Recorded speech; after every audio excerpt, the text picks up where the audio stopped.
नमस्कार। चलिए आज 7 अप्रैल की सबसे जरूरी खबरों पर एक नजर डालते हैं, वो भी एकदम फटाफट और आसान भाषा में। तो आज हम क्या क्या देखने वाले हैं?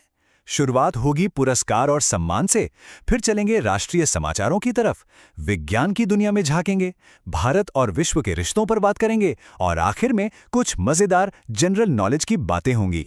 तो चलिए सबसे पहले बात करते हैं अवार्ड्स की, मतलब चमक दमक वाली दुनिया की। देखते हैं कि हाल ही में फिल्म और खेल की दुनिया में कौन-कौन छाया रहा। तो सबसे बड़ा सवाल ये है कि भाई जो अभी अभी चेतक स्क्रीन अवार्ड्स हुए, उसमें बाजी किसने मारी? चलिए पता लगाते हैं। ओके, तो ये रही विनर्स की लिस्ट। देखिए, इसमें सबसे खास बात यह है कि फिल्म धुरंधर ने तो कमाल ही कर दिया। दो बड़े अवार्ड्स ले गई। बेस्ट डायरेक्टर का आदित्य धर को और बेस्ट एक्टर का रणवीर सिंह को। और हाँ, बेस्ट फिल्म का अवार्ड मिला होमबाउंड को। और इसी अवार्ड फंक्शन में एक बहुत ही भावुक पल भी आया, जब हमारे लेजेंडरी एक्टर धर्मेंद्र जी को मरणोपरांत लाइफ टाइम अचीवमेंट अवार्ड से नवाजा गया। फिल्मों की दुनिया से अब सीधा चलते हैं क्रिकेट के मैदान पर। देखिए, बेंगलुरु का एम चिन्नास्वामी स्टेडियम अपने दो लेजेंड्स को एक खास सम्मान दे रहा है। दी वॉल राहुल द्रविड़ और जंबो अनिल कुंबले, इन दोनों के नाम पर अब वहां स्टैंड्स होंगे। चलिए अब देश की कुछ बड़ी और ज़रूरी खबरों को भी देख लेते हैं। तो सबसे पहले एक बड़ी खबर आ रही है इलेक्शन कमीशन की तरफ से। ये पॉलिटिकल विज्ञापनों को लेकर है। आखिर क्या नया नियम आया है? तो बात सिर्फ 2 दिनों की है, पर यह बहुत ज़रूरी है। देखिए, इलेक्शन कमीशन ने अब यह पक्का कर दिया है कि प्रिंट मीडिया में कोई भी पॉलिटिकल ऐड छपने से कम 2 दिन पहले उसे सर्टिफाई करवाना होगा। मतलब अब कोई भी भ्रामक या गलत विज्ञापन इतनी आसानी से नहीं छप पाएगा। अब बात करते हैं शिक्षा की। मध्य प्रदेश में स्कूल चले हम अभियान 2026 फिर से शुरू हो गया है। मकसद वही है कि ज़्यादा से ज़्यादा बच्चे स्कूल पहुंचें। और हाँ, स्पोर्ट्स से एक और अपडेट है। नागपुर में 7th नेशनल सब जूनियर बॉक्सिंग चैंपियनशिप का आगाज हो चुका है। यहां पर देश भर से आए युवा बॉक्सर्स रिंग में अपना दम दिखाएंगे। चलिए अब जरा साइंस और एनवायरनमेंट की दुनिया में चलते हैं, देखते हैं वहां क्या नया हो रहा है। तो सवाल ये है कि भारत की बायोडाइवर्सिटी और रिसर्च में हाल फिलहाल में क्या नया हुआ है। चलिए पता करते हैं। यहाँ 3 बहुत ही इंटरेस्टिंग अपडेट्स हैं।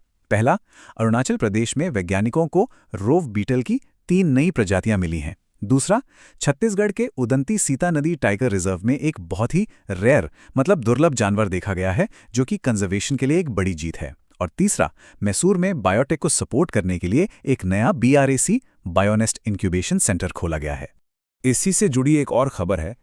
इस साल का जो नेशनल मैरीटाइम डे है, उसकी थीम आ गई है, और थीम है मैरीटाइम इंडिया एम्पावरिंग प्रोग्रेस।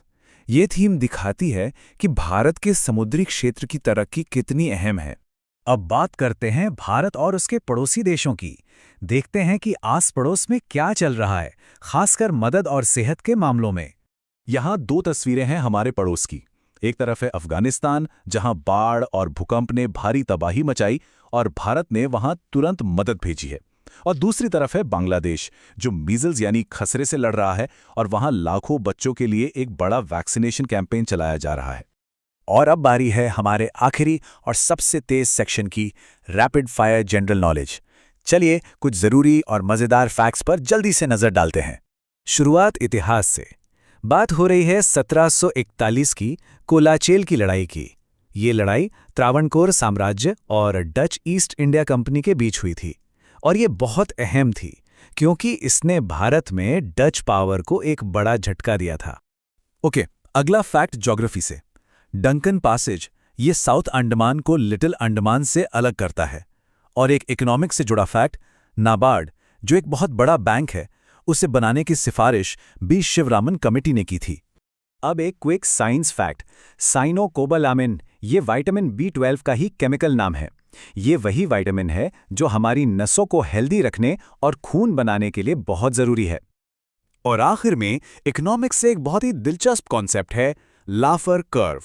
ये आखिर है क्या और किसी देश की इकोनॉमिक पॉलिसी पर इसका क्या असर पड़ता है? तो देखिए, लाफर कर्व बहुत सिंपल सी बात समझाता है। ये टैक्स रेट्स और सरकार की कमाई के बीच का रिश्ता दिखाता है।